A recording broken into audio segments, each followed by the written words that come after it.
여러분, 눈에 보이는 것이 더 중요할까요? 보이지 않는 것이 더 중요할까요? 물론 우리는 눈에 보이는 것, 아니 눈에 드러난 것, 그것들이 더 중요하다라고 그렇게 분명히 생각이 듭니다. 보면 우리의 경제적인 그런 부분을 보면 요즘에 참 이 경제가 쉽지는 않은 것 같아요. 여러 가지 변수도 많고요. 눈에 어떠한 물건값이 오르는 것, 왜 이 물건값이 이렇게 비싼 거야? 왜 이렇게 전기세가 비싼 거야? 왜 기름값이 이렇게 올라가고 비싸지? 우리는 눈에 보이는 현상만을 생각을 합니다. 하지만 그 뒤에는 그것이 오르게 될 수밖에 없는 원인들이 존재하는 것 참 많지 않습니까? 외국에서 전쟁이 일어나니까 여러 가지 원유를 수송하는 어려움이 있고, 그리고 그 지역이 이제 뭐 곡물을 많이 생산해서 하는 지역인데 곡물 수출을 못 하니까 곡물값이 올라가게 되는 거고요. 눈에 보이는 현상 이면에는 분명히 그런 원인들이 있다는 것이죠. 요즘에 우리가 살고 있는 이 시대는 특별히 이제 미국하고 중국의 이러한 경제적인 각축이 여러 가지 제재들을 취하기도 하고, 그 세금을 부과하기도 하고 관세를 부과하기도 하고, 이러한 원인들이요 우리들에게까지 영향을 미쳐서 주고 있는 것들을 볼 수가 있습니다. 그러니까요, 눈에 보이는 현상뿐 아니라 눈에 보이지 않는 이면의 이러한 일들이 분명히 우리가 살아가는 세상 속에는 존재하고 있는 것을 볼 수가 있습니다. 오늘 성경 본문은요, 이스라엘 백성이 르비딤에서 이 아말렉이라는 족속과 싸우는 장면입니다. 그런데요, 오늘 이 장면은요, 영적인 전쟁, 특별히 영적인 싸움을 살아가는 그리스도인들에게 상당히 큰 빛을 주는 저는 본문이라고 봅니다. 과연 이스라엘 백성들은 어떻게 아말렉과의 싸움을 승리할 수 있었는지, 그리고 그 의미는 무엇이고 영적인 신앙생활을 하는 우리에게 이 본문이 던져주는 빛이 무엇인지를 우리 함께 말씀을 통하여 살펴보기 원합니다. 오늘 성경에 보면은요, 싸움이 등장합니다. 이 아말렉이라는 족속과 나라와 싸움인데요, 오늘 아말렉과의 싸움인데 이 싸움이요 하나의 싸움만은 아니에요. 본문을 자세히 살펴보면 아말렉과 분명히 이중적인 싸움을 하고 있는 것을 볼 수 있습니다. 아말렉과요 둘이 싸우고 있어요. 이게 무슨 말씀일까요? 출애굽기 17장 8절 말씀, 오늘 본문에 보니까요 이렇게 시작합니다. 그때에 아말렉이 와서 이스라엘과 르비딤에서 싸우니라. 이 아말렉이라는 이 족속이 등장을 하는데요, 사실 아말렉은 에서의 손자가 바로 아말렉이었습니다. 그러니까 좀 여러분 씁쓸하죠. 야곱과 에서 형제지간이었지 않습니까? 어떻게 넓은 더 큰 안목에서 보면 집안 싸움하고 있는 겁니다. 이스라엘의 후손과 에서의 후손이 여기에서 싸우고 있는 것입니다. 그런데요, 하나님이 이 아말렉에 대해서 얼마나 단호하게 말씀하시는지 모르겠어요. 아말렉에 대해서요 너무나도 강경한 말씀을 하세요. 그러면서 뒤에 성경 말씀 보니까 아말렉을 없이하여 천하에서 기억도 못하게 하겠다. 아니, 하나님이 이렇게 너무나도 단호한 말씀을 하십니다. 아니, 하나님 좀 뭐 그 사람들하고 싸웠기로서니 뭐 이렇게까지 하실 필요가 있습니까? 라고 생각할 수도 있을 거예요. 그런데 신명기 25장 말씀을 보니까요, 이 신명기는 모세가 출애굽의 여정을 회고하면서 쓴 이야기 아닙니까? 그때 이제 아말렉에 대한 이 기사를 이렇게 기록을 하고 있어요. 17절과 18절인데요. 너희는 애굽에서 나오는 길에 아말렉이 내게 행한 일을 기억하라. 아말렉이 이스라엘에게 한 일을 좀 기억하라는 겁니다. 그 내용은 무엇이었을까요? 구체적인 내용인데요, 곧 그들이 너를 길에서 만나 내가 피곤할 때에 내 뒤에 떨어진 약한 자들을 쳤고 하나님을 두려워하지 아니하였느니라. 그러니까 아말렉은요 좀 너무나 야비한 민족인 것 같아요. 본 진영이 그래도 가고 있는데 거기를 쳐서 전면전이 아니라요 뒤에 약하게, 아마도 노약자들, 또 좀 병들고 힘든 사람들, 이런 사람들이 저희도 이제 뭐 군대 갔다 왔으니까요. 군대에서 행군이라는 걸 합니다. 행군을 하게 되면 건강한 사람들은요 쭉쭉쭉 앞으로 갑니다. 근데 좀 힘들고 어려운 사람들은요 계속 뒤에 쳐져요. 이 행군에서 이 간격 유지하는 것이 중요하거든요.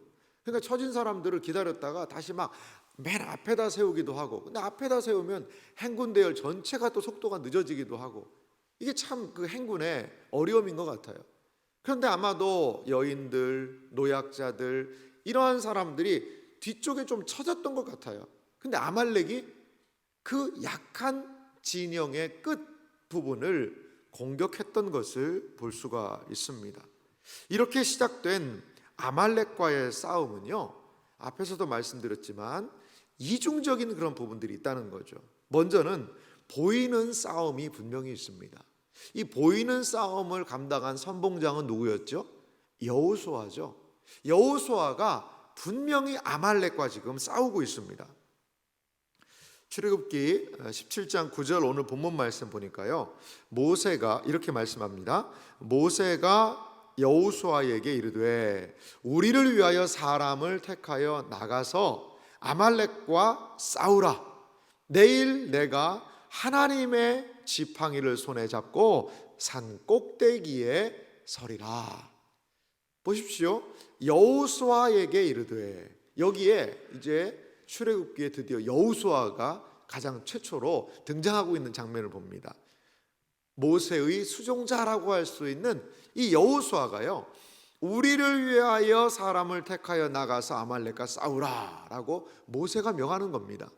여호수아는 아마도 모세의 여러 가지 역할들을, 모세를 도와서 일들을 감당했고 사람들을 모아가지고요, 사실 이스라엘 백성은 군대는 아니었지 않습니까? 군인들은 아닌 일반 사람들이 출애굽을 한 것이죠. 하지만 장정들이 모여서 이 전쟁을 수행하기 위해 나아갔던 것 같아요.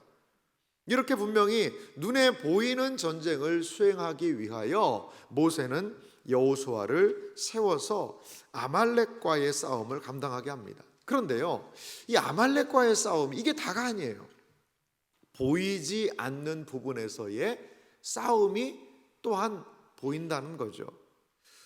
출애굽기 오늘 본문 17장 10절에 보니까요, 이런 부분이 있어요. 여호수아가 모세의 말대로 행하여 아말렉과 싸우고, 이거는 앞에서 본 보이는 전쟁입니다. 그런데요, 뒤에 보니까요 또 이런 부분이 있습니다. 모세와 아론과 훌은 산 꼭대기에 올라가서, 11절은 이어서 말합니다. 모세가 손을 들면 이스라엘이 이기고 손을 내리면 아말렉이 이기더니. 여러분, 여호수아는 지금 싸움을, 아말렉과의 전면전을 지금 싸우고 있어요. 그래서 뒤에 처진 사람들을 약탈하고 유린하는 그들을 가서 공격하며 아말렉과의 지금 싸움을 하고 있습니다. 그런데 오늘 10절에 말하죠. 모세, 아론, 훌, 이 세 사람은요 산 꼭대기에 올라가서, 아마도 이 전쟁의 광경이 보이는 그러한 지역이었던 것 같아요. 성경 원어를 좀 살펴보니까 거기는 뭐 산 꼭대기라는, 산이라는 단어보다 언덕이라는 그런 단어가 좀 쓰인 것 같더라고요. 그러니까 그 전쟁이 가장 잘 보이는 그곳으로, 한눈에 보이는 그곳에 올라가서요 지금 있는데요, 놀라운 일은요, 모세가요 손을 들면 누가 이겨요? 이스라엘이 이겨요. 손을 내리면 어떻게, 누가 이겨요? 아말렉이 이겨요. 여러분, 이게 무슨 상황입니까? 마치 이제 모세가요 안테나를 들은 것 같아요. 안테나를 딱 들으면 수신이 딱 돼가지고 뭔가가 이루어지고, 아니 손을 딱 내리고 있으면 안테나가 안 잡혀가지고 막 지지직거리듯이 우리가 싸움에 진다는 거죠. 이러한 상황, 사실 상식적으로는 잘 이해가 안 되는 그러한 일이 벌어집니다. 그렇습니다. 산 아래에서는 아말렉과 여호수아가 싸움을 싸우고 있습니다. 그런데 진짜 싸움은 어디에서 이루어지는 거죠? 모세와 아론과 훌이 산 꼭대기에서 하는 그 장면에서 진정한 싸움이 이루어지는 것을 볼 수가 있습니다. 여러분, 여기에는요 사실 기도라는 명시적인 단어가 등장하지 않습니다. 그냥 모세가 손을 들었다 이 단어만 있어요. 그래서 어떤 사람들은 이것은 기도로 볼 수 없다라는 사람들도 있더라고요. 그런데 가만히 생각해 보십시오. 모세가 손 들고 뭐 했겠어요? 이스라엘 백성을 위해서 손 들고 그냥 가만히 이겨라 이겨라 뭐 이스라엘 백성들 응원합니까? 그러진 않았을 것 같아요. 여러분, 구약에서 손을 든다라는 것은 어떤 측면에서 이게 맹세의 의미가 구약 성경에는 분명히 있었어요. 맹세의 의미가. 그리고 또 하나, 하나님에 대한 경배와 찬양의 모습으로 손을 드는 것을 볼 수 있습니다. 그리고요, 유대인들은요 손을 들면서 기도하는 습관이 분명히 있어요. 그러니까 지금 모세의 이 행동은 기도라는 단어가 여기에 등장하지 않았지만 분명히 하나님을 향하여 산 아래에서 진행하고 있는 여호수아와 아말렉과의 전쟁을 위한 무엇이라는 거죠? 기도라는 거죠. 기도라는 거예요. 그런데 이들의 위치가 성경은 이렇게 얘기합니다. 산 꼭대기에 올라가서. 여러분, 왜 산 꼭대기에 올라갑니까? 아유, 목사님, 밑에서 싸우면 거기가 제일 안전하잖아요. 뭐 그럴 수도 있겠죠. 안전한 장소를 갔을 수도 있을 거예요. 그런데 산 꼭대기는 어떤 곳입니까? 하나님과 가까운 곳이라는 거죠. 어떤 측면에서 하나님과 가까운 곳이에요. 하나님의 보좌와 가까운 곳으로 하나님의 계신 보좌를 향하여 지금 모세는 도움의 기도를 하고 있는 것을 볼 수가 있습니다. 그런데요, 모세도 인간이기 때문에, 사람이기 때문에 이 좀 팔이 아프잖아요. 이 전쟁이 만약에 한 10분만 한다고 하면 10분 정도는 버틸 수가 있어요. 그런데 여러분, 모세도 사람입니다. 그리고 전쟁을 10분 만에 끝나는 전쟁이 어디 있겠어요? 오늘 성경 보니까 해가 지도록 그런 단어가 있습니다. 하루 종일 싸운 겁니다. 그래서 12절 말씀 보니까 이런 부분이 있어요.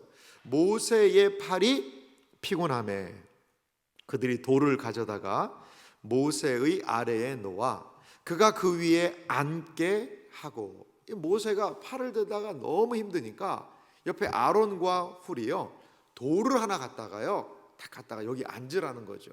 앉혔습니다.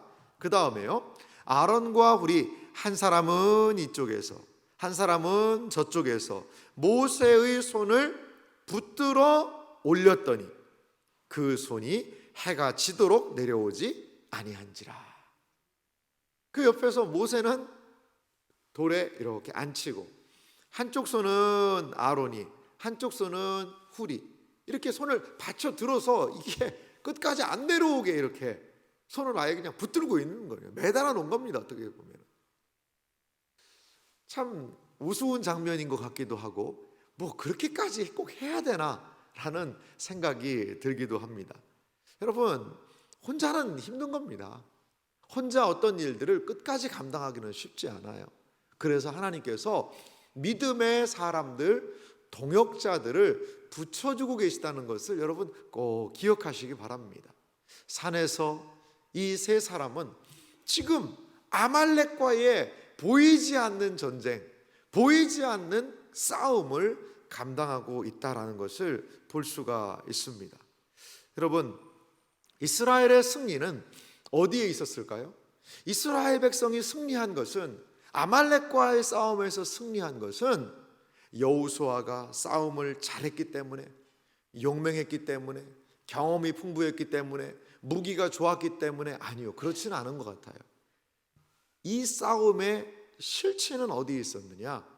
바로 산 위에 있었다라는 거죠. 산 위에서 모세가 손을 들고 하나님을 향하여 도움을 간구하는 그것, 이것이 바로 이 싸움의 승리의 가장 중요한 요소였다라는 겁니다. 사랑하는 성도 여러분, 광야에서 어떻게 승리할 수 있습니까? 광야에서 이스라엘 백성이 승리한 이유는 무엇입니까? 그들의 경험, 노하우, 우리의 대비, 철저한 대비, 이러한 것이 그들에게 승리를 가져다준 것이 아니었다는 거예요. 아니었다는 거예요. 물론 우리는 이런 것들을 기억해야 됩니다. 여호수아가 모세가 저기서 손 들고 기도하면 이긴다니까, 야 그냥 쉬어. 그러면 아마 아말렉 사람들이 지들이 싸우다가 우리는 가만히만 있어도 아말렉 이길 거다. 여러분 그렇게 하고 있나요? 아닙니다. 여호수아는요 지금 그 아말렉과의 싸움에서 사력을 다하고 있습니다. 사력을 다하고 있어요. 그런데 실질적으로 이 싸움의 승리를 가져오는 원동력은 어디에 있다는 거죠? 산 위에 있다라는 거예요. 산 위에. 이것을요 저는 볼 때 우리의 영적인 싸움에 광야와 같은 여정을 걸어가는 우리들에게 이것은 큰 빛을 던져주고 있다라고 생각이 듭니다. 사랑하는 성도 여러분, 이 세상을 살아가는 우리 성도의 삶에 가장 중요한 가치가 무엇입니까? 어떠한 자원을 가지고 우리는 이 세상에서의 싸움, 이 세상에서의 우리의 일들을 감당해야 될까요? 그것은 우리의 경험을 더 많이 하고 우리의 재화를 가지고 우리의 능력을 가지고 인맥을 가지고 무엇인가 이 세상에서의 싸움을 감당하는 것만이 아니라는 거예요. 그것만이 우리가 이 세상을 감당할 수 있는 힘을 주는 것만은 아닐 수 있다는 겁니다. 사랑하는 성도 여러분, 하나님을 의지하고 신뢰하며 믿음의 싸움을 싸워 나아가는 모든 신자들에게 진정한 싸움의 승리가 따로 있다는 것이죠. 우리는 그것을 기억해야 됩니다. 단순하게 내 눈앞에 보이는 상황, 내 눈앞에 보이는 환경, 그것만이 나의 영적인 싸움의 전부가 아니라는 것을 오늘 기억해야 됩니다. 이게 무슨 말일까? 저는요 또 하나의 전쟁에 대해서 여러분들에게 좀 소개하고 싶어요. 여호수아와 아말렉과의 싸움이 땅에서 이루어진 일이었다면요, 성경에 보니까 한 전쟁이 진행되는 것을 볼 수 있는데요, 그 전쟁은 어디에서 이루어졌느냐? 하늘에서 이루어진 전쟁이 있다라는 겁니다. 계시록에 보니까요 바로 천상의 전쟁이 이루어지는데 미가엘과 용의 전쟁이라는 것이 요한계시록에 등장하고 있습니다. 요한계시록 12장 7절에 보니까요 이러한 한 전쟁이 등장을 합니다. 하늘에 전쟁이 있으니 미가엘과 그의 사자들이 용과 더불어 싸울세 용과 그의 사자들도 싸우나.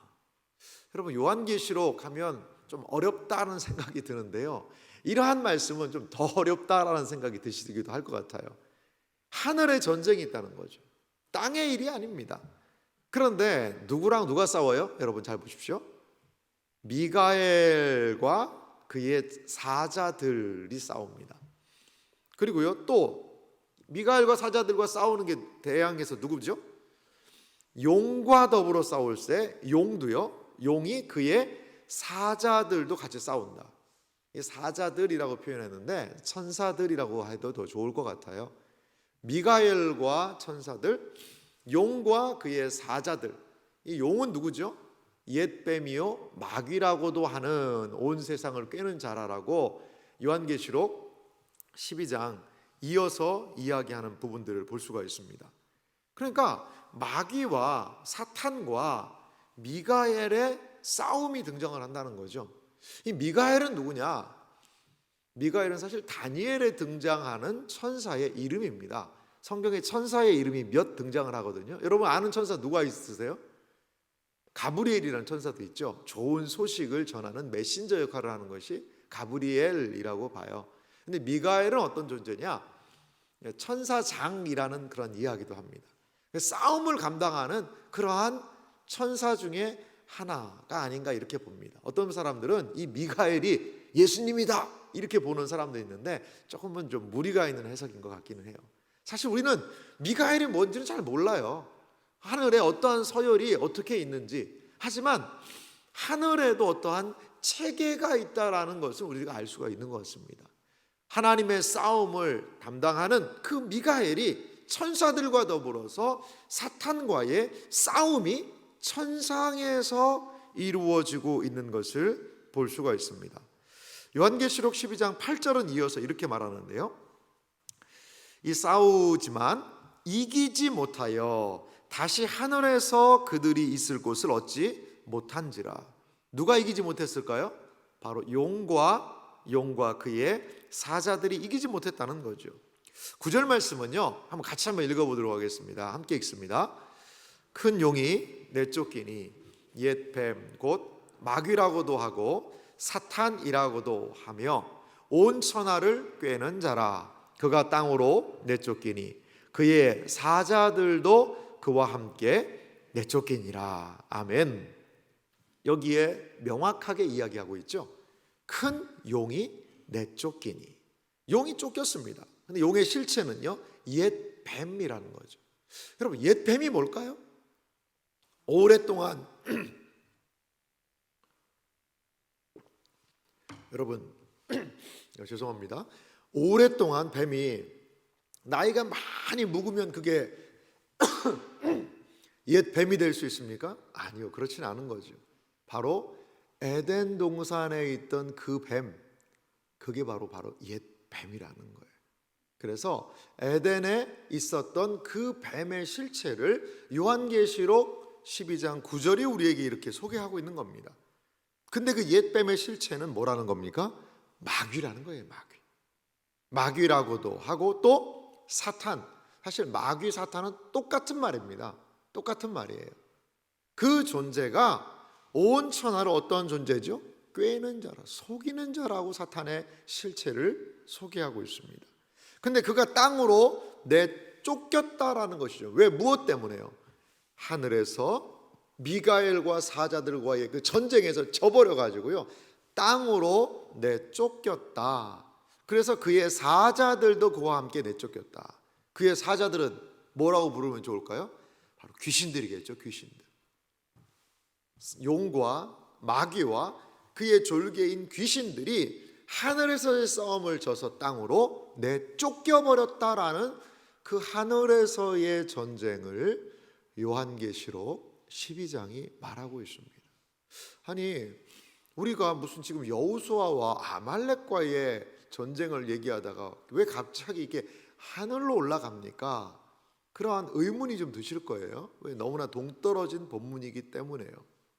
그런데요, 여호수아가 땅에서 진행했던 이 전쟁을 승리할 수 있었던 원인은 어디에 있었다고 그랬죠? 모세의 기도에 있습니다. 하나님이 하신 일이죠. 그런데 하늘에서 있었던 미가엘과 사탄의 이 전쟁을 미가엘이 승리할 수 있었던 원인이 무엇일까? 그것을 우리가 좀 살펴보기 원합니다. 이 원인에 대해서 저명한 요한계시록에 주석을 썼던 이제 그레고리 빌이라는 분이 있는데요. 이분이 아주 의미심장한 주석을 남겼습니다. 거기에 이 사건을 주석하면서 이렇게 미가엘이 승리한 원인을 이렇게 기록을 하고 있어요. 땅에서 행하신 그리스도의 구속 사역은 하늘에서 미가엘의 승리의 결과를 이루어 내었다. 미가엘이 하늘에서 왜 이길 수 있었어요? 땅에서 이루어진 그리스도의 구속의 사역, 바로 예수 그리스도의 십자가와 부활, 이 놀라운 구속의 사건 때문에 미가엘이 하늘에서 사탄과의 싸움을 싸워서 승리할 수 있었다라는 것입니다. 사랑하는 성도 여러분, 놀랍지 않습니까? 갈보리 십자가 언덕 위에 있는 그 그리스도의 십자가 자체는 실패 아니겠어요? 십자가는 죽음이잖아요. 십자가는 이제 망한 것 아니겠습니까? 그 망해 보이는 것과 같은 그 십자가의 순종. 하지만 그것은 단순한 멸망하는 것이요, 지는 것이 아니라 역설적이게도 십자가는 하나님의 승리의 상징이었다는 겁니다. 골로새서 2장 15절은 우리에게 이렇게 말하고 있습니다. 이 말씀도 우리 한 목소리로 좀 같이 한번 읽어보겠습니다. 통치자들과 권세들을 무력화하여 드러내어 구경거리로 삼으시고 십자가로 그들을 이기셨느니라. 할렐루야.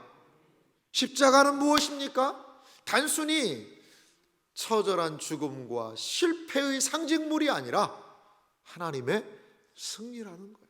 십자가에서 십자가가 왜 하나님의 승리입니까? 십자가에서 하나님의 온전하신 뜻이 이루어진 거예요. 뜻이 이루어진 거예요.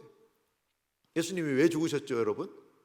십자가에서 죽으신 것은 뭐 예수님을 죽어서 마귀에게 좋은 거 시켜서 야 마귀야 이제 됐지 않냐? 그게 아닙니다. 십자가는요, 하나님의 마음을 온전하게 하는, 이 하나님의 공의가 이루어지는 자리예요. 십자가는 뭐 마귀에게 마귀에게 무엇인가를 보여서 이렇게 하기 위한 그 행동이 아닙니다. 십자가 자체는요, 하나님의 온전하신 뜻이 이루어지는 자리예요. 구약의 제사제들을 보시기 바랍니다. 구약의 제물을 누구에게 바칩니까? 누구에게 드리는 것입니까? 하나님과의 잘못된 관계가 회복되기 위하여서 양이 죽는 거거든요. 대신 죽는 겁니다. 그래서 하나님과의 관계를 회복하는 거예요. 하나님의 공의를 깨트리고 하나님의 정의를 깨트리고 하나님의 거룩을 깨트린 것에 대한 용서가 그 제사제들을 통하여 이루어지듯이 하나님께서는 그의 아들을 온 인류의 희생의 제물로 택하셔서 지금 하나님 자신이 하나님의 아들을, 하나님을 십자가에 달아서 제물로 삼으셔서 하나님의 온전한 의를 이루는 장소라는 거죠. 그렇기 때문에요, 십자가는 마귀에게 뭐 그리스도를 내줬다 이런 식으로 여러분 생각하시면 안 되는 장소입니다. 그렇습니다. 십자가에서 하나님의 무너졌던 거룩, 무너졌던 공의, 무너졌던 모든 것들이 다시 세워지는 자리라는 것이지요. 그래서 더 이상 마귀는 하나님에 대하여 참소할 수 없습니다. 더 이상 인류를 참소할 수 없습니다. 왜? 무엇 때문에? 하나님께서 십자가에서 자신의 아들을 내어주셔서 하나님의 온전한 의를 이루셨기 때문에 인간이 할 수 없는 하나님과의 죄의 문제를 거기에서 해결하셨기 때문이라는 것입니다. 십자가는 하나님의 뜻이 시행되었고, 그러기 때문에 십자가는 그것을 통하여 세상을 이기는 장소가 되었다라는 것을 우리는 기억할 필요가 있습니다. 여러분, 그렇습니다. 십자가에서 예수님이 그럼 보이신 것은 무엇일까요? 예수님은 십자가에서요, 순종을 보이신 거예요. 순종. 십자가는 무엇입니까? 예수님에게 가장 최고의 순종의 모습이에요. 무엇을 이루기 위한? 하나님의 뜻을 이루기 위한 순종의 장소가 바로 십자가라는 것이죠. 십자가는 무엇입니까? 바로 하나님의 뜻에 가장 충성한 것이 바로 십자가라는 것입니다.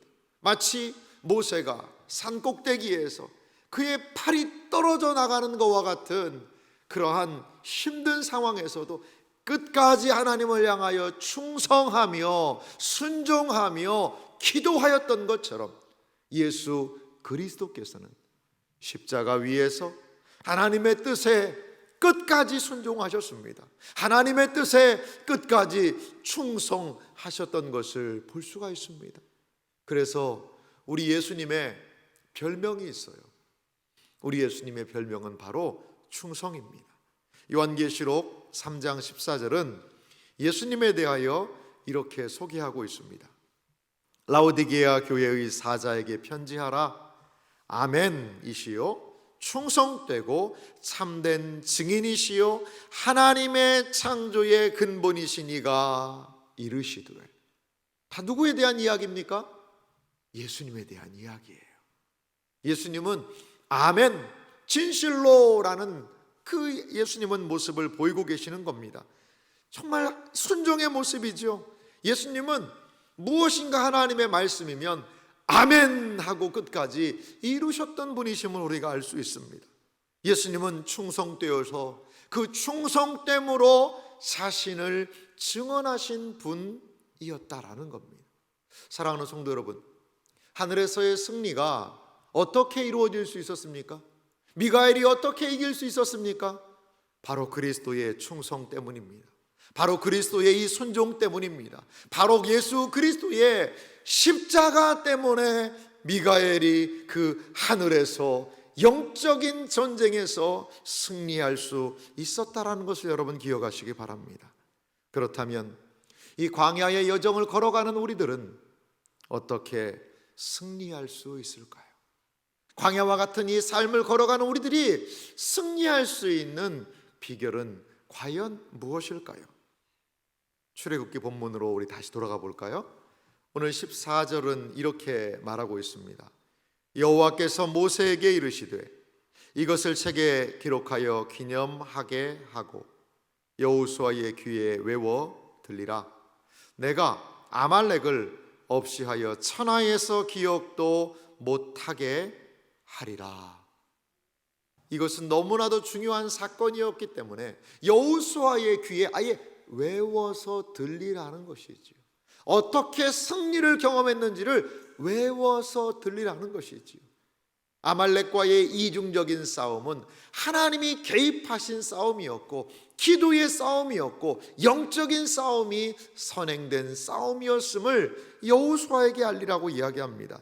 그 다음에 15절에 의미심장한 이야기를 이렇게 하는데요, 15절을 한 목소리로 읽어보겠습니다. 모세가 제단을 쌓고 그 이름을 여호와 니시라 하고. 아멘. 모세가요 제단을 쌓습니다. 이 제단을 쌓는다라는 것은요, 하나님이 하신 놀라운 행동을 기념하는 하나의 행위가 바로 제단을 쌓는 것이죠. 하나님께서 극적으로 개입하셨던 그것을 기념하면서 제단을 쌓았습니다. 그리고 거기에 이름을 붙였죠. 무엇이라고 붙였어요? 그 제단에 여호와 니시. 니시라는 것은 나의 깃발이다, 그런 뜻입니다. 오늘 배너라는 게 있지 않습니까? 그게 깃발입니다. 그러니까 여호와가 나의 깃발이라는 것이죠. 여호와의 깃발이 흩날리고 있습니다. 여호와께서 깃발을 들고, 이 깃발이라는 것은요, 전쟁터의 맨 앞에 기수가 등장하는 겁니다. 그 부대의 상징입니다. 그 부대의 상징인 깃발. 그런데 이스라엘 백성은 어떤 깃발을 들고 가요? 여호와의 깃발, 여호와 니시, 여호와의 승리의 깃발을 들고 나아가라는 것이지요. 사랑하는 성도 여러분, 그렇습니다. 모세가 손을 들고 산 꼭대기에서 기도합니다. 그것은 바로 여호와의 깃발입니다. 여호와의 깃발이 흔들리고 있는 것입니다. 사랑하는 성도 여러분, 이스라엘 백성의 승리는 어디에 있습니까? 여호와 니시, 여호와의 깃발 안에 있습니다. 여호와의 깃발을 바라보고 여호와의 승리를 기억하고 믿음으로 나아갈 때 이스라엘 백성들은 비록 광야지만 승리하게 됨을 여러분 믿으시기 바랍니다. 우리 신자도 동일합니다. 우리 신자에게 여호와의 깃발은 무엇입니까? 바로 갈보리 예수 그리스도의 십자가의 은혜가 우리가 흔들고 우리가 바라보고 우리가 붙들어야 되는 여호와의 깃발, 여호와의 승리라는 것을 여러분 믿으시기 바랍니다. 여호와의 깃발, 여호와의 니시가 갈보리 산 위에 높이 세워졌습니다. 하나님의 뜻이 실행된 장소, 원수 사단이 더 이상 죄로 말미암아 우리를 참소하지 못하는 우리의 모든 죄가 용서된 그 장소, 갈보리 십자가 위에 여호와의 니시의 깃발이 흔들리고 있습니다. 흔들리는 펄럭이는 여호와 니시의 깃발로 말미암아 미가엘은 하늘에서의 싸움을, 사탄과의 싸움을 승리하였습니다. 사랑하는 성도 여러분, 우리는 어떻게 싸워야 합니까? 어떻게 광야 같은 이 세상을 살아가며 어떠한 싸움을 싸워야 합니까? 요한계시록 12장 12절은 이 땅을 살아가는 신자의 싸움을 이렇게 요약하고 있습니다. 우리 한 목소리로 읽어보겠습니다. 또 우리 형제들이 어린 양의 피와 자기들이 증언하는 말씀으로써 그를 이겼으니 그들은 죽기까지 자기들의 생명을 아끼지 아니하였도다. 아멘. 여기에는요, 이 땅을 살아가는 신자들이 어떠한 싸움을 싸워야 할지를 매우 요약적으로 설명하고 있습니다. 우리의 형제들이 어린 양의 피와 자기들을 증언하는 말씀으로서 그를 이겼으니, 그는 누굴까요? 그는 누굴까요? 바로 땅에 떨어진 사탄의 존재를 이야기합니다. 우리의 원수인 마귀지요. 얼마나 많은 마귀의 참소와 유혹이 우리 이 땅 가운데 있습니까? 그런데 마귀의 유혹과 참소를 이길 수 있는 것은 내 자신의 경험, 내 자신의 능력, 내 자신의 열심이 아니라 무엇이라는 거지요? 어린 양의 피와 자기들이 증언하는 말씀으로써 우리의 원수 마귀를 이겼으니. 할렐루야. 우리 신자의 광야에서의 영적인 싸움은요, 바로 이거라는 것이죠. 여기에 원어의 내용을 보니까요, 어린 양의 피와라고 이야기하는데요, 이 좀 번역이 좀 약해요. 어린 양의 피, 원어에 보면 때문에 라는 단어가 쓰였어요. 때문에. 어린 양의 피 때문에 마귀와의 싸움을 신자들이 이겼다라는 거죠. 또 하나, 자기들이 증언하는 말씀 때문에. 여기도 때문에가 들어가요. 헬라어 디아라는 단어가 쓰였는데요, 그렇습니다. 우리 신자들이 이 세상에서 영적인 싸움을 감당할 수 있는 것은 어린 양의 피 때문인 줄 믿으시기 바랍니다.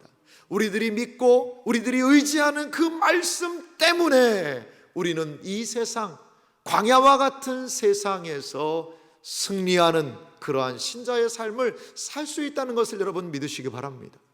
우리 앞에 놓여있는 영적인 싸움이 있어요. 믿음의 싸움이 있습니다. 시험의 싸움이 있습니다. 여러분, 그 싸움을 어떻게 감당하시겠습니까? 단순히 내 눈앞에 드러나 보이는 어떠한 존재 사람들과의 싸움이 아니에요. 돈과의 싸움이 아니에요. 여러 가지의 경쟁 사회 속에서, 그 사회 속에서 무엇인가 치열한 양육강식 속에서의 나를 지키기 위한 그런 싸움만은 아니라는 것입니다. 사랑하는 성도 여러분, 우리에게 주어진 모든 환경, 문제, 이 모든 싸움을 감당할 수 있는 것은요, 갈보리 십자가입니다.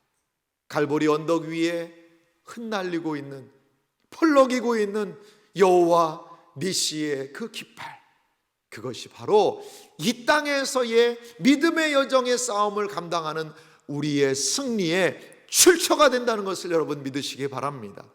고난주간 우리는 무엇을 붙잡아야 합니까? 우리 앞에 놓여있는 환경만이 아닙니다. 우리의 능력, 경험치를 더 극대화해서 이 땅에서의 싸움을 감당하겠습니다. 그것 가지고 여러분 부족합니다. 산 위를 보아야 합니다. 산 위에서 과연 무슨 일이 벌어지고 있는지를 살펴보아야 합니다. 모세의 기도를 통한 하나님의 역사로 여호수아가 아말렉과의 싸움을 감당할 수 있었듯이, 갈보리 십자가의 놀라운 승리의 역사가 우리의 현장으로 밀고 들어오고 역사할 때에 우리에게 주어진 이 모든 영적인 싸움을 능히 감당하게 될 줄 여러분 믿으시기 바랍니다. 사랑하는 성도 여러분, 이 광야의 여정에 그리스도의 여호와 니시의 그 깃발을 바라보며 믿음 안에서 끝까지 승리하시는 여러분들이 되시기를 주님의 이름으로 축원합니다.